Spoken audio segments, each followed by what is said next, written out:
नमस्कार मित्रों, uncut with Ashutosh में आपका स्वागत है। मैं हूं विजय त्रिवेदी।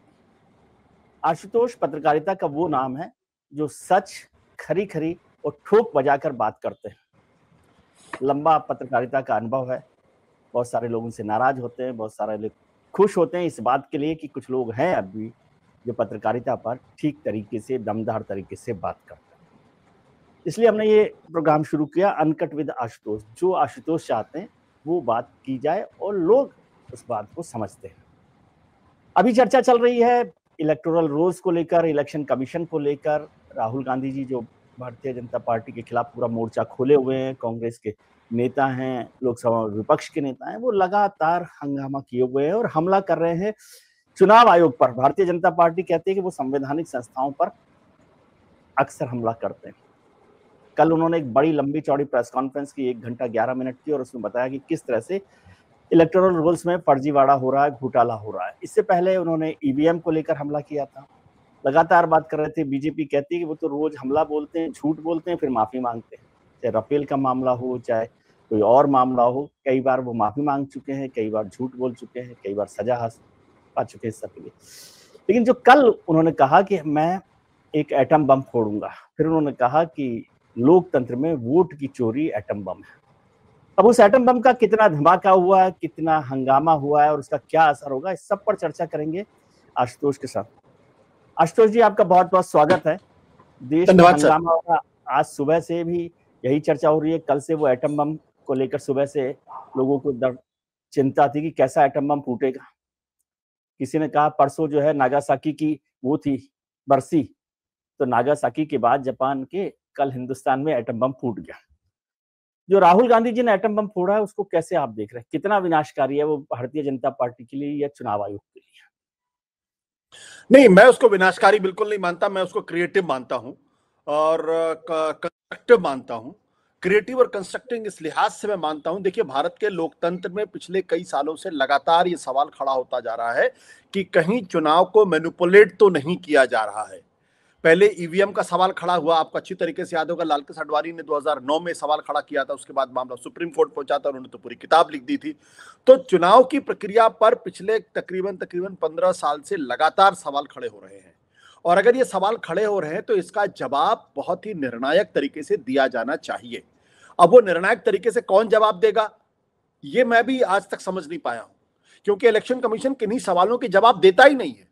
ये मैं अद्भुत स्थिति में कभी कभी अपने आप को कितना बेबस, कितना विवश, कितना मजबूर पाता हूं कि मुझे लगता है कि हमारे देश की संवैधानिक संस्थाओं के अंदर एक ऐसी अजीब सी जड़ता आ गई है, एक अजीब सा जिद आ गया है कि वो जो शालीनता होती, जो विनम्रता होती है, उसको छोड़ के वो अपनी जिद को आगे बढ़ाने में लगता है। अब जैसे कल राहुल गांधी का अगर आप देख लीजिए, चुनाव आयोग क्या कह रहे, चुनाव आयोग कह रहा है कि आप हलफनामे पे दीजिए, यानी जो 1 लाख लोगों का जिक्र किया है, हर 1 लाख फॉर्म इकट्ठा करिए, उसके ऊपर आप हलफनामा दीजिए, फिर सबूत दीजिए। इसका मतलब क्या है? और अभी शाम तक दे दीजिए। इसका मतलब बिल्कुल साफ है कि चुनाव आयोग की कोई दिलचस्पी राहुल गांधी के लगाए हुए आरोपों में उसका जवाब देने की नहीं है। और ये जो स्थिति है, ये स्थिति वाकई में किसी बड़े बम से कम नहीं है। क्यों ये बात मैं कह रहा हूं? लोकतंत्र की पहचान चुनाव से होती है, और लोकतंत्र और तानाशाही और अधिनायकवाद में जो जो फर्क दिखाई पड़ता है कि जो अधिनायकवाद होता है वहां चुनाव का नाटक किया जाता है। आप रूस के पुतिन को देख लीजिए, आप अर्दवान, इटली टर्की के अर्दवान को देख लीजिए। यहां पे चुनाव का ड्रामा किया जाता है, चुनाव को नाटक किया जाता है, लेकिन चुनाव दरअसल होता नहीं है। चुनाव के जरिए अपनी लेजिटिमेसी को हासिल करने की कोशिश की जाती है। भारत को इस बात पर गर्व हमेशा से रहा है, जब से हमने आजादी पाई है, कि यहां स्वच्छ, साफ सुथरे, ईमानदार चुनाव होते हैं, निष्पक्ष चुनाव होते हैं। चुनाव में हार जीत लगी रहती है। इंदिरा गांधी जैसी नेता भी हार जाती है और फिर 3 साल के अंदर चुनाव जीत जाती है। अगर चुनाव की प्रक्रिया पर ही गहरे सवाल लगेंगे और उसका समाधान खोजने की कोशिश नहीं की जाएगी, तो मुझे इस बारे में कोई कंफ्यूजन नहीं है कि भारत की स्थिति भी बिल्कुल पुतिन के रसिया और अर्दवान के टर्की जैसी हो जाएगी, जहां चुनाव तो होंगे लेकिन उन चुनावों पर किसी को कोई भरोसा नहीं होगा। इसलिए मैं कहता हूं कि भारत की लोकतांत्रिक परंपरा बहुत गहरी है, बहुत सिविलाइजेशनल है, दुनिया में उसका बहुत सम्मान है। और अगर कोई आदमी गलत आरोप भी लगा रहा है, फिर भी कहता, अगर कोई आदमी गलत आरोप भी लगाता है तो ये चुनाव आयोग की जिम्मेदारी है कि सामने आकर उन आरोपों को निराधार बताए और ये बताए कि ये गलत आरोप लग रहे हैं, और ये स्थापित करे कि चुनाव आज भी हिंदुस्तान के अंदर निष्पक्ष, ईमानदारी से, फ्री एंड फेयर होते हैं और सारी पॉलिटिकल पार्टीज को लेवल प्लेइंग फील्ड मिलता है अपनी बातों को रखने के लिए। चुनाव आयोग में और कुछ मित्रों ने कहा कि आप इतना हंगामा कर रहे हैं, उन्होंने हलफनामा के लिए बोला कि आप लीगल प्रोसेस को जानते हैं। कोर्ट में भी यदि आप कोई डॉक्यूमेंट्स रखते हैं किसी तथ्य के तौर पर तो उसको आप वो करना पड़ता है, एफिडेविट करना पड़ता है। पार्लियामेंट में भी यदि कोई आप डॉक्यूमेंट्स रखते हैं तो उसको भी एफिडेविट करना पड़ता है। और एफिडेविट में जो भी सब कुछ है उसमें जरूरी नहीं है हर पेज पे करें, जो भी है डॉक्यूमेंट्स उसको एफिडेविट कर दें। पहली बात, खैर ये तो अलग इशू है, एफिडेविट बहुत छोटा इशू है जिस पर चर्चा होनी। दूसरा, सब लोग कहते हैं कि भाई ये कैसी चिंता आप इलेक्शन कमीशन को लेकर, इलेक्शंस को लेकर और डेमोक्रेटिक प्रोसेस को लेकर करते हैं। बोले 2019 में भारतीय जनता पार्टी की सरकार सबसे ताकतवर सरकार थी 303 वोट सीट के साथ, ठीक है। उसके बाद भी कई राज्यों में विधानसभाओं में सरकारें बदली, दूसरी पार्टियों की सरकार आई। तमिलनाडु में तो दूसरी बार आ गई स्टालिन साहब की सरकार, पंजाब में आ गई सरकार, हिमाचल प्रदेश में आ गई, तेलंगाना में आ गई, बहुत जगह सरकारें अलग अलग पार्टियों की आई। उसको छोड़िए, लोकसभा में भारतीय जनता पार्टी 303 से 240 पर आ जाती है। उनकी जो सबसे प्रतिष्ठित सीट मानी जाने वाली थी अयोध्या, वो हार जाते हैं। उत्तर प्रदेश जो उनका सबसे प्रतिष्ठा वाला राज्य था, जिससे पूरा संकट आ गया, राजनीतिक संकट एक तरह से, जो बहुमत नहीं मिला, वहां वो 30 सीटें हार जाते हैं।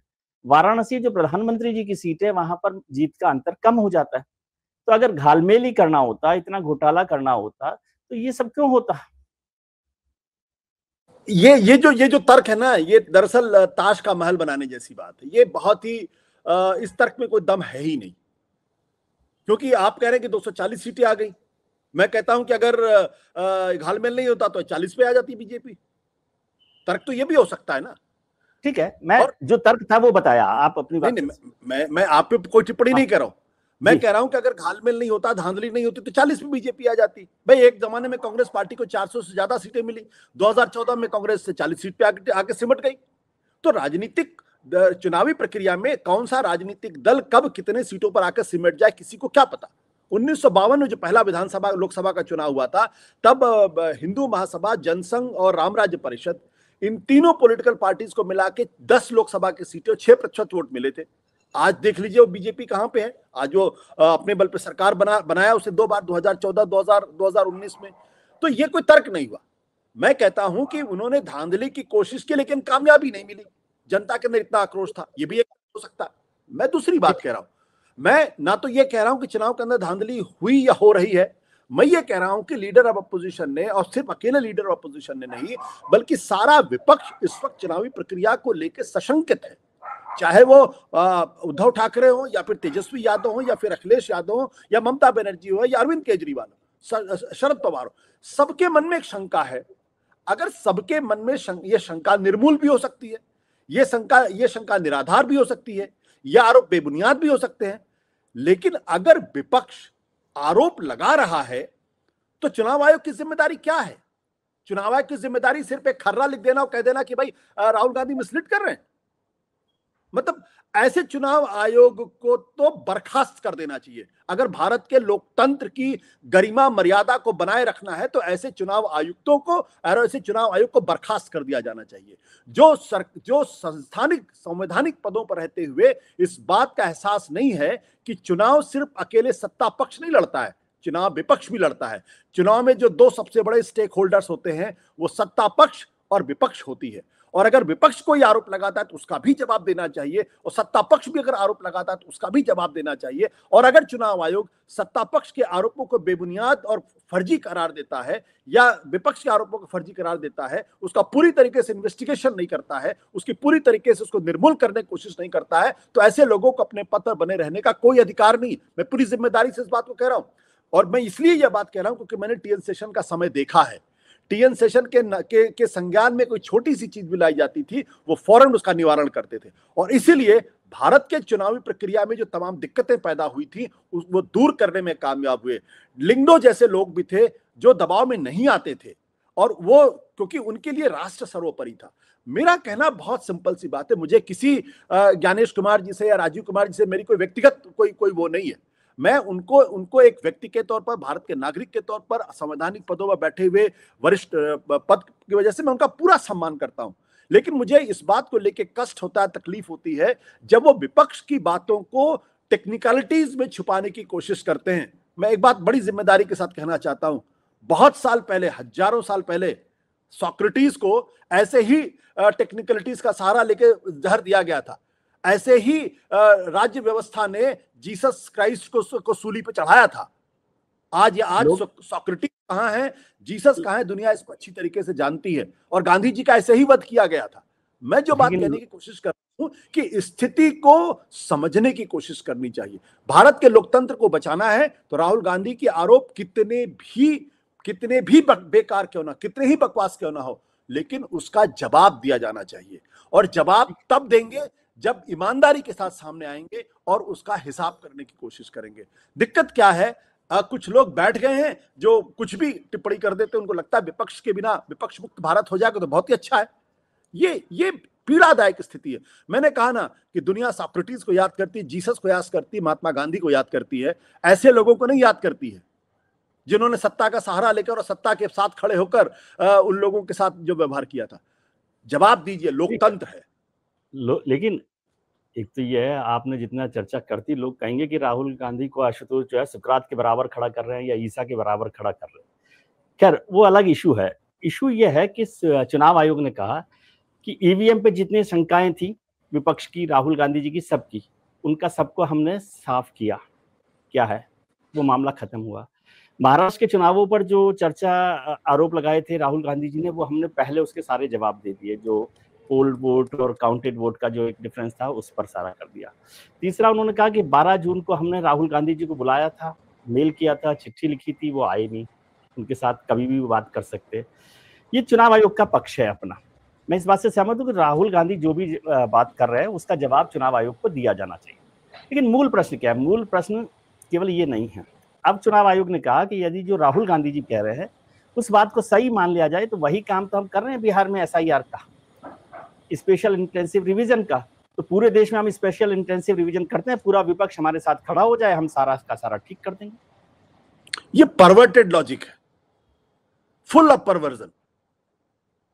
न मैंने राहुल गांधी को सुकरात से तुलना की, ना उनकी तुलना में जीसस से की है, ना गांधी से की है। ये तो इतिहास तय करेगा कि वो क्या है क्या नहीं है, वो बड़े बिग जीरो है, पप्पू है, क्या है, ये तो इतिहास तय करेगा। मुझे थोड़ी तय पर्सनालिटी के तौर पे मैं इस पे बात नहीं, मैं ये कह रहा हूं कि इतिहास में ऐसी सत्ताएं आती हैं जो सत्ता का सहारा लेकर हर गलत चीज को सही साबित करने की कोशिश करती हैं, और उस जमाने में जब सही आवाज उठाने की कोशिश की जाती है तो उसको दबाने की कोशिश की। मैं I am talking with a great sense of history, और मैं हिस्ट्री का विद्यार्थी, इसलिए मैं अच्छी तरीके से जानता हूं। मैंने पढ़ रखा है, इसलिए मैं इसको इस तरीके देख रहा हूं। चुनाव आयोग एक नहीं 1000 तर्क दे, लेकिन उसको अपना एरोगेंस छोड़ना पड़ेगा। लोकतंत्र में एरोगेंस किसी का नहीं होता। इंदिरा गांधी के अंदर बड़ा एरोगेंस था, 77 में इस देश की जनता ने बता दिया क्या है। राहुल गांधी, इंदिरा गांधी, नेहरू गांधी परिवार में एरोगेंस था। मुझे अच्छी तरीके से याद है जब अन्ना का आंदोलन चल रहा था तो किस तरीके की भाषा का इस्तेमाल किया जाता था। 2014 में जमीन पर लाके पटक दिया राहुल गांधी, प्रियंका गांधी और सोनिया गांधी को, उनको औकात समझ में आ गई।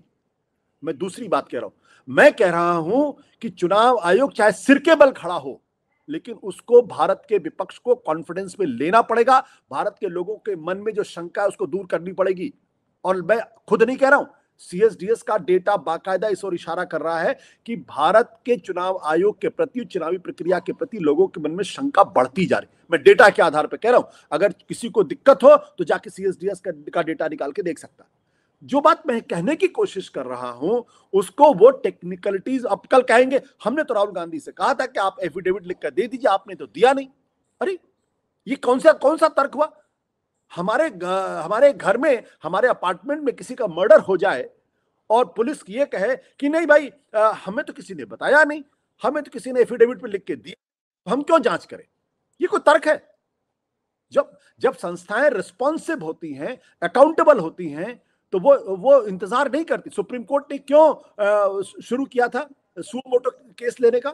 सुप्रीम कोर्ट भी कहता है कि हमारा तो काम नहीं है, जब हमारे यहाँ कोई मुकदमे में आएगा तभी हम उसका मुकदमा सुनेंगे। क्या आपको लगता है कि सुओ मोटो का केस है जो राहुल गांधी जी ने किया है, यदि इलेक्शन कमीशन नहीं देखता तो सुप्रीम कोर्ट को सुओ मोटो लेना चाहिए इस मामले को? 100% लेना चाहिए, बिल्कुल लेना चाहिए, इसमें कोई दो राय है ही नहीं। मैं कहता हूं चाहे जैसे भी हो, जो शंका, जो सवाल विपक्ष उठा रहा, और अकेले राहुल गांधी नहीं उठा रहे। अरविंद केजरीवाल जब 2024 का विधानसभा का चुनाव 2025 का विधानसभा का चुनाव लड़ रहे थे, उनके मन में भी यह शंकाएं थी। उन्होंने बार बार प्रेस कॉन्फ्रेंस की कि जो वोटर लिस्ट है उसको मैनिपुलेट किया जा रहा है, एक एक घर के अंदर 30-30, 40-40 लोग नए वोटर जोड़े जा रहे हैं। किसी ने उनकी बात को नहीं सुना। आज तेजस्वी यादव वही बात कह रहे हैं, उसके पहले ममता बनर्जी यही बात कह रही हैं, अब राहुल गांधी लगातार इस बारे में सवाल उठा रहे हैं। जब हरियाणा के सवाल उठाया गया और यह कहा गया कि हमको, हरियाणा के हाईकोर्ट ने कहा कि आप सीसीटीवी फुटेज हमको दे दीजिए, तो आपने कानून बदल दिया। क्यों भाई? कि किसको डर? अगर मैंने चोरी नहीं की तो मेरे घर में आके तलाशी ले लो ना, ले आइए, तलाशी लीजिए मेरे घर की। लेकिन आप क्यों सीसीटीवी फुटेज नहीं देना चाहते? आप कहते हैं हम 45 दिन से ज्यादा हम सीसीटीवी का फुटेज नहीं रखेंगे। अरे आज के डेटा के जमाने में आप हजारों दिन का फुटेज रख सकते हैं एक छोटी सी डिबिया में। लेकिन आप 45 दिन का खड़ा करना चाहते, ताकि कल कहीं कोई इन्वेस्टिगेशन हो और आप पकड़े ना जाए, इसलिए आप ये सब काम करें। तो खुद शंकाएं वो खुद खड़ा करें। महाराष्ट्र के अंदर सवाल का जवाब आज तक नहीं मिला। कांग्रेस पार्टी ने तो रिप्रेजेंटेशन दिया था, उन्होंने कहा था कि 5 साल में विधानसभा के चुनाव में 31 लाख वोट बढ़े, लेकिन 5 महीने के अंदर विधानसभा से लोकसभा के बीच 40 लाख वोट बढ़ गए। भाई इसका कोई लॉजिकल एक्सप्लेनेशन क्यों नहीं देती इलेक्शन कमीशन? और इलेक्शन कमीशन को जवाब देना चाहिए। उसके स्पोक्स पर्सन के तौर पर महाराष्ट्र के मुख्यमंत्री खड़े हो जाते हैं, भारतीय जनता पार्टी के जनरल सेक्रेटरी खड़े हो जाते हैं, भारतीय जनता पार्टी के प्रवक्ता खड़े हो जाते हैं, भारतीय जनता पार्टी के कानून मंत्री खड़े हो जाते हैं, पार्लियामेंट्री अफेयर्स मिनिस्टर। क्यों भाई? आपका क्या ले रहा था? विपक्ष का और चुनाव आयोग के बीच का झगड़ा है, वापस निपट लेंगे। उनका कहना यह है, इस मामले में उनका कहना यह है कि चुनाव आयोग और विपक्ष का मसला होगा, लेकिन इससे आप उस सरकार की इंटीग्रिटी पर सवाल खड़ा कर रहे हैं ना कि देवेंद्र फडणवीस की सरकार वोटों की चोरी से बनी सरकार है। इसका जवाब देने का हक तो उनके पास है। हाँ, वो ये कहें कि हमने ईमानदारी से चुनाव जीता, लोगों का बहुमत हमें मिला। आप एक एक चीज का जवाब दे रहे हैं आर्टिकल लिख के 1500 शब्दों का।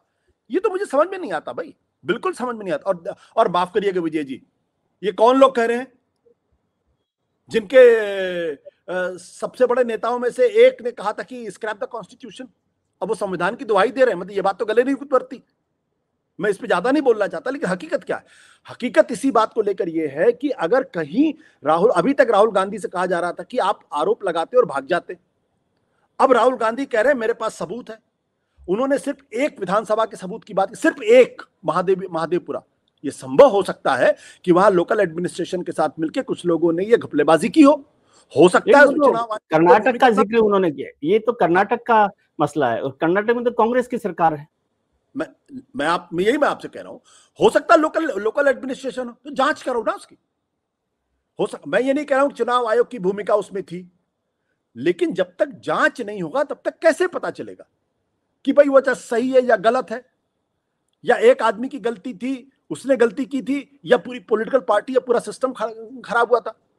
आप उसकी जांच ही नहीं करोगे, आप बहानेबाजी करो, हमको एफिडेविट लिख के दो, तो ये नहीं चलता। मैं एक भारतीय होने के नाते भारत की लोकतांत्रिक व्यवस्था में हमारा और आपका यकीन है, इसलिए ये चीजें हमें पीड़ा देती है एक नागरिक के नाते। अगर आज इसका समाधान नहीं खोजा जाएगा तो आज से कई साल के बाद जब इतिहास लिखा जाएगा तो मौजूदा सरकार को ही लोग कटघरे में खड़ा करेंगे कि अरे भैया पता नहीं उनकी सरकार कैसे बन गई। ये स्थिति ठीक नहीं। एसआईआर उसका समाधान है क्या? सरकार जी, एसआईआर उसका समाधान है क्या? आपको लगता है एसआईआर, देश भर में एसआईआर हो जाए तो? देखिए, बिल्कुल एसआईआर होना चाहिए, बिल्कुल एसआईआर होना चाहिए, लेकिन जिस तरीके से एसआईआर किया जा रहा है वो गलत है। आज भी जो पत्रकार खुलासा कर रहे हैं, आप उनके खिलाफ एफआईआर दर्ज कर रहे हैं। रोज अखबारों में खबरें छप रही हैं, क्या क्या गड़बड़ियां हो रही हैं, क्या क्या प्रॉब्लम्स हैं। अरे भाई, आपको एसआईआर ही आपको यही तो करना है ना कि भारत की जो वोटर लिस्ट है उसमें गड़बड़ी, यही तो आप साबित करना चाहते हैं ना। तो आप एक काम करिए, एक काम करिए, आप कहिए कि बिहार की वोटर लिस्ट में बहुत ज्यादा गड़बड़ियां हैं, लिहाजा प्रधानमंत्री नरेंद्र मोदी से रिक्वेस्ट करें, संसद से रिक्वेस्ट करें कि मौजूदा सरकार को फिलहाल कुछ राष्ट्रपति शासन लगा दिया जाए, क्योंकि चुनाव में गड़बड़ियां हैं और वोटर लिस्ट हमें ठीक करनी है, और उस प्रेसिडेंट रूल के दौरान आप 4 महीने का वक्त लीजिए, लोगों को मौका दीजिए और पूरी वोटर लिस्ट को आप ठीक कर लीजिए, फिर चुनाव कराइए। किसको प्रॉब्लम? आप 1 महीने के अंदर कर देना चाहते हैं, और आप भी अच्छी तरीके से जानते हैं, हम लोग तो इसी देश में पैदा हुए हैं, यहीं पढ़े लिखे हैं और यहीं मरेंगे। हमें मालूम है यहाँ की व्यवस्था कैसी है, यहाँ लोग कैसे काम करते हैं, नसबंदी में क्या हुआ इमरजेंसी के दौरान, ये आपको भी अच्छी तरीके से मालूम है। तो और हर वोटर लिस्ट में गड़बड़ी होती है, मैं तो एक राजनीतिक कार्यकर्ता होने के नाते में इसको अच्छी तरीके से जानता हूं। तो आप जिस तो ये भी तर्क दिया जाता है कर रहे हैं, बिल्कुल आपने जो बात कही कि उन्होंने कहा कि ये तर्क भी दिया जाता है, मतलब बीजेपी की तरफ से या और लोगों की तरफ से, कि हमेशा ही वोटों की लिस्ट में गड़बड़ी कुछ ना कुछ चलती रहती है। इतना बड़ा देश है, 90 करोड़ वोटर हैं 140 करोड़ में से, तो कुछ ना कुछ गड़बड़ी चलती रहती है और सब लोग अपने अपने तरीके से उसको ठीक करवाते हैं। कुछ ठीक होती है, कुछ खराब होती है, ये अक्सर होता है। ऐसा क्या हो गया कि आज ये पहाड़ टूट गया? पहली बात। दूसरा जो सवाल महत्वपूर्ण आजकल खड़ा किया जा रहा है वो ये है कि आजकल आपको बड़ी चिंता हो रही है इलेक्शन कमीशन की और संविधान की। मोदी की सरकार से पहले, वैसे तो राहुल गांधी जी के लिए उन्होंने जवाब दिया कि राहुल गांधी जी ने कहा कि 2014 से गड़बड़ी शुरू हो गई थी, तो 2014 का चुनाव तो यूपीए सरकार के नेतृत्व में लड़ा गया था, ठीक है। लेकिन उनका कहना है कि जो 50 साल में अब तो चुनाव व्यवस्था सुधरी है, आजकल हिंसा नहीं हो रही, फर्जी वोटिंग का जो एक पहले होता था बैलेट पेपर पर स्टैंप लगाकर, वो काम नहीं हो रहा, और तरह के जो वायलेशन है वो नहीं हो रहे। और इलेक्शन कमीशन पहले कैसे अपॉइंट किए जाते, आज सुप्रीम कोर्ट ने कर दिया, आज सरकार तय कर रही है, उसमें विपक्ष के नेता भी हैं। पहले तो किसी को कोई पूछना ही नहीं था, जिसको मर्जी हो उसको बना दीजिए। तो फिर ऐसा क्या हो गया कि आज ही आपको सारी चिंता हो रही है देश की? ये तर्क गलत है। आपको तो अच्छी तरीके से मालूम है बलराज मधोक ने 1970 के दशक में क्या आरोप लगाया था कि बैलेट पेपर पे जहरीली स्याही के साथ मुहर लगाई जाती जी, और वो मामला हाईकोर्ट तक पहुंचा था, आपको अच्छी तरीके से मालूम है। तो ये कोई आज विपक्ष में बैठा हुआ आदमी आज कोई आरोप लगा रहा हो, ये गलत बात है। भारतीय जनता पार्टी को अपने गिरबान में झांकना चाहिए था, बलराज मधोक का उदाहरण खोजना चाहिए। जनसंघ के जमाने की बात है ये, और हाईकोर्ट तक मामला गया वो था। तो उसको गलत नहीं कह रहे, वो तो कह रहे भाई ये सब चल रहा था ना पहले भी, आज क्या हो गया था? मैं ये कह रहा हूं कि जो लोग ये कहते हैं आज विपक्ष हार रहा है इसलिए आरोप लगा रहा, तो भाई 2009 में हारने के बाद लालकृष्ण आडवाणी ने क्यों आरोप लगा दिया था? तो खिसियानी बिल्ली खंबा नोचे ना। तो इसका मतलब जो विपक्ष में होता है वो आरोप लगाता है, तो उससे तो बीजेपी भी जो है वो बाहर नहीं है और जनसंघ भी बाहर नहीं है। तो ये इस तर्क का कोई मतलब नहीं। मैं जो बात कहना चाहता हूं वो ये कहना चाहता हूं, और इंपॉर्टेंट बात है, हम इधर उधर की बात ना करें। असली सवाल इस बात को लेकर ये कि राहुल गांधी ने सबूत दिया है, उनका कहना मेरे पास सबूत है, सबूत की जांच कर लीजिए, खत्म बात।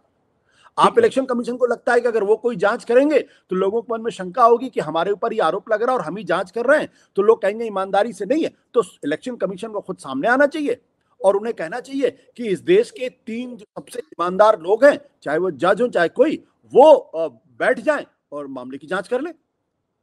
इसमें क्या दिक्कत है? अगर चोर की दाढ़ी में तिनका नहीं है तो इसमें क्या प्रॉब्लम है? इलेक्शन कमीशन अगर ये काम करेगा तो उसका खुद का कद बढ़ेगा, उसका खुद का स्टेचर बढ़ेगा। उसमें राहुल गांधी अगर गलत साबित होंगे तो उनका पॉलिटिकल करियर खत्म हो जाएगा। क्यों नहीं करते ये काम? अगर राहुल गांधी को, अगर राहुल गांधी के सवालों का जवाब मिलना ही चाहिए, उसमें कोई इशू नहीं है। मैं विजय जी मैं ये कह रहा हूं, अगर इलेक्शन कमीशन को लग रहा है कि राहुल गांधी मिसलीड कर रहे हैं, झूठ बोल रहे हैं, और झूठ बोलने की उनकी आदत है, बार बार माफी मांगते जैसा कि रविशंकर प्रसाद जी ने कहा है, तो फिर परमानेंटली राहुल गांधी को झूठा साबित करके उनका पॉलिटिकल करियर खत्म करिए ना। क्यों नहीं खत्म करते आप? और इसका सबसे बढ़िया उदाहरण है, इस देश के 3 ऐसे लोग चुनिए जिस पर सत्ता पक्ष को भी यकीन हो, जिस पर विपक्ष को भी यकीन हो, जिस पर चुनाव आयोग को भी यकीन हो, और उनको आप 1 महीने का वक्त दीजिए या 15 दिन का वक्त दीजिए या 2 महीने का वक्त दीजिए। उनसे कहिए कि टाइम बाउंड तरीके से आप जांच खत्म करिए, और जो नतीजे आएंगे वो सबको स्वीकार्य होगा। और अगर उसमें राहुल गांधी गलत साबित होते हैं तो राहुल गांधी से कहिए कि आप राजनीति से संन्यास ले लीजिए, नहीं तो आपको परमानेंटली इस देश की चुनावी प्रक्रिया से बर्खास्त किया जाता है। ये कदम उठाइए। किसको और ये तो बहुत बढ़िया तरीका है राहुल गांधी को फिक्स करने। मैं इससे थोड़ा सा कम सहमत हूं कि मान लीजिए राहुल गांधी ने आरोप लगाया है, तो इसमें दोष क्या है? वो तो हो सकता है आप जांच करेंगे, बहुत सारी चीजें होती है, जितने केसेस कोर्ट में चलते हैं वहां तो जो सरकारी एजेंसी है उनका भी कन्विक्शन रेट 1% है। तो राहुल गांधी को इस तरह से दोष यदि आप देंगे, या आशुतोष ये कहेंगे कि उनको जेल भेज देना चाहिए या पॉलिटिकल करियर खत्म कर देना चाहिए, तो फिर तो कोई सवाल ही खड़ा नहीं करेगा।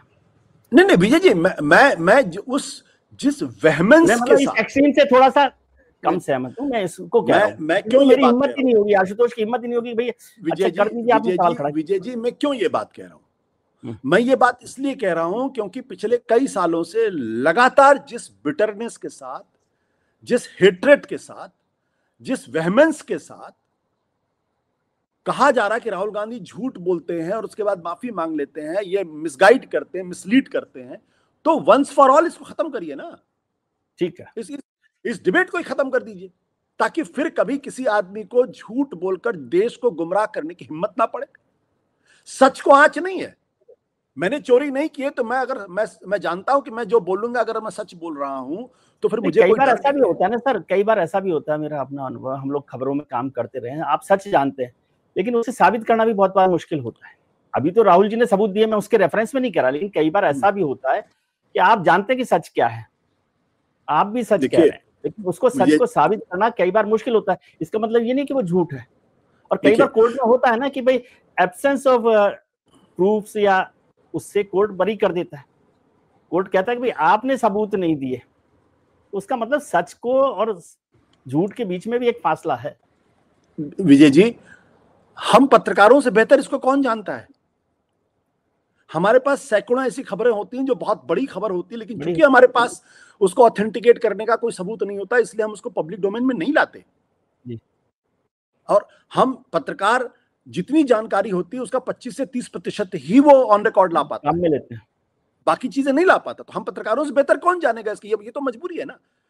मैं ये कह रहा हूं कि राजनेता को भी ये समझना चाहिए कि आप जो आरोप लगा रहे हैं उन आरोपों के सबूत आप, लेकिन पॉलिटिक्स और जर्नलिज्म में ये बुनियादी फर्क है। पॉलिटिशियन ये कह के बच सकता है, निकल सकता है, क्योंकि कई बार देश हित में, राष्ट्र हित में ये जरूरी होता है कि पॉलिटिशियन कुछ मुद्दों को उठाए, भले ही वो उसको ऑथेंटिकेट ना कर पाए। पत्रकार ये काम नहीं कर सकता, लेकिन राजनेता ये काम कर सकता। इसीलिए parliament on the floor of the house जब कोई नेता कोई बात करता है तो उसको इस बात की इम्यूनिटी है कि वहां बोले गए किसी शब्द के लिए उसके खिलाफ कोई क्रिमिनल केस नहीं हो सकता। ये इम्यूनिटी इसीलिए गई है। और कई बार हमको मालूम होता है कि आदमी चोरी कर रहा है, ये चोर है, लेकिन हमारे पास सबूत नहीं होते, इसलिए हम नहीं बोल पाते।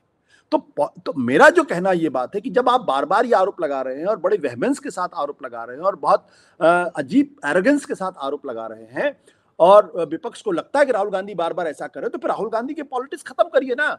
ऐसे आदमी को कि इस देश की कोई जरूरत नहीं जो बार बार झूठ बोलता हो। तो ये आदर्श मौका है, आप जांच कर लीजिए, झूठ साबित कर दीजिए, पॉलिटिक्स से बाहर कर दीजिए उनको। ये तो बहुत आसान सा काम है। आज एक वीडियो राहुल गांधी जी ने सुबह सुबह रिलीज किया है। मोटे तौर पे तो वो जो कल उन्होंने कहा था उसी का एक थोड़ा सा कंडेंस वर्जन है, 8 मिनट का वीडियो उन्होंने किया है। उन्होंने कहा कि मैं राजनीतिक परिवार से रहा हूं और मैंने देखा कि कैसे इलेक्शन मैनेज होते हैं, कैसे इलेक्शन कर मैनेज का मतलब वो नेगेटिव सेंस में मेरे ख्याल से नहीं कह रहे, वो कह रहे कैसे इलेक्शन किए जाते हैं और तैयारी क्या होती है, व्यवस्था क्या होती है। तो उसमें एक बात उन्होंने और कही कि भाई मैं गांधी परिवार में रहता था और 80s में जब मैं छोटा था तो लेई बनाया करता था जो आटे से बनाते हैं हम, और मैं और प्रियंका रात को जाकर पोस्टर चिपकाया करते थे। अब मैं इसके सच झूठ पे नहीं जाता, लेकिन क्या आपको लगता है कि लोग इसको स्वीकार करेंगे और क्या इसकी जरूरत थी राहुल गांधी को ये बोलने की? विजय जी, जब आप कह रहे हैं तो मेरे मन में एक दो और सवाल आए थे, मैं माफ करिएगा, मैं उस पर थोड़ा सा जिक्र कर देता हूं जी। अगर आप प्योरली सुप्रीम कोर्ट के वर्जन से जाएंगे तो इस देश के अंदर सबसे बड़ा झूठ क्या बोला गया कि हिंदू मंदिर को तोड़ के बाबरी मस्जिद बनाई गई। सुप्रीम कोर्ट का कोई सबूत नहीं मिला, उस पर बीजेपी की पूरी पॉलिटिक्स खड़ी हुई, और आज बीजेपी अगर अपने बल पे सरकार में है तो वो उसी आंदोलन की वजह से है। सुप्रीम कोर्ट ने तो कहा ही क्रिमिनल एक्ट है, और ये झूठ, ये एक तरीके कोई सबूत नहीं मिले। बोफोर्स का सवाल जिसने राजीव गांधी की पूरा पॉलिटिकल करियर खत्म कर दिया, क्या जॉर्ज फर्नांडिस क्या कहते थे? ये तो वो लेके आए थे, प्रोटोटाइप लेके आए थे, और उसमें से गोला निकलता था और वो वहीं गिर जाता था, जबकि बोफोर्स बाद में करगिल की लड़ाई में साबित हुआ कि सबसे अच्छे तोपों में से एक थे। तो क्या जॉर्ज फर्नांडिस की क्या जरूरत थी राहुल गांधी जी को इस बात को करने की? राजनीतिक आरोपों में तो फिर वो भी आएगा कि कहेंगे कि जॉर्ज फर्नांडिस को बेहतर रक्षा मंत्री के तौर पर थे, उनको कफन चोर कहकर जाना भी पड़ा। देखिए, मैं कह रहा हूं कि बड़ा सवाल ये नहीं था बोफोर्स के साथ, बड़ा सवाल करप्शन का था, भ्रष्टाचार का था, बड़ा सवाल हिंदू असर्शन का था। बाबरी मस्जिद उसका एक जरिया बन गया, बोफोर्स एक जरिया बन गया। मैं कह रहा हूं कि आज भी जो लड़ाई चल रही है वो उसी लोकतंत्र को पुनर्स्थापित करने की, बेहतर करने की लड़ाई है। मैं नहीं मानता कि विपक्ष वाले देशद्रोही हैं और मैं ये भी नहीं मानता कि सत्ता वाले देशद्रोही, सब देशभक्त हैं। अब जो सवाल आपने राहुल गांधी को लेके किया है, मैं जो लेई जनरल का सवाल है, कोई ये कटघरे में खड़े करने वाला सवाल नहीं है। पूछ रहा हूँ कि राहुल गांधी की जो इमेज है, जिस फैमिली से वो आते हैं, उसमें इस बात को कहने की और स्वीकार करने की कहाँ कितनी व्यवस्था आपको दिखती है, कितनी स्पेस दिखती है? स्पेस होना चाहिए भाई, वो कोई राजकुमार तो है नहीं। ये मानता हूं कि भारत की पॉलिटिक्स में उनका स्पेस राजकुमार वाला ही है, लेकिन लोकतंत्र में आम नागरिक की तरीके से ही है वो तो। और आपको तो मालूम होगा कि इंदिरा गांधी ने बानर सेना बनाई थी जब आजादी की लड़ाई हो रही थी, और 9 साल जवाहरलाल नेहरू जेल में उन्होंने काटा था। लेकिन क्या देश उनके प्रति अनुग्रहित था क्या? जब इंदिरा गांधी ने गलतियां की तो 1975 में, 75-76 में, तो देश ने उनको सजा दी। क्या बाहर जाइए, आपकी जरूरत नहीं, आप जिस तरीके से सरकार चला रही हैं, आप होंगे आप नेहरू गांधी परिवार के, उससे क्या फर्क पड़ता है? मैं जो कहने की कोशिश कर रहा हूं, अगर राहुल गांधी ये कहते हैं कि मैंने लेई बना के चिपकाया किया, तो ठीक है, आपने किया होगा। आपने कोई देश के ऊपर उपकार कर दिया क्या? आपने कोई उपकार किया? मैं बोलूं कि नहीं, मैं तो जब आम आदमी पार्टी में था तो मैं जमीन पे सोता था, मैं सड़क पे पैदल चलता था, तो मैंने कोई उपकार किया क्या? नहीं उपकार किया। एक नागरिक होने के नाते ये हमारा काम था, मैंने किया उसको। अब उसका कोई मैं अनुग्रह राशि में लूंगा, ये तो संभव नहीं है ना। तो ठीक है, वो कहना चाहते हैं, कहने दीजिए, उनको कहने का अधिकार है, कह सकते हैं। जैसे मोदी जी को अधिकार है कि मैं चाय बनाता था, मैं चाय बनाने वाले का के घर से आया, तो ठीक है।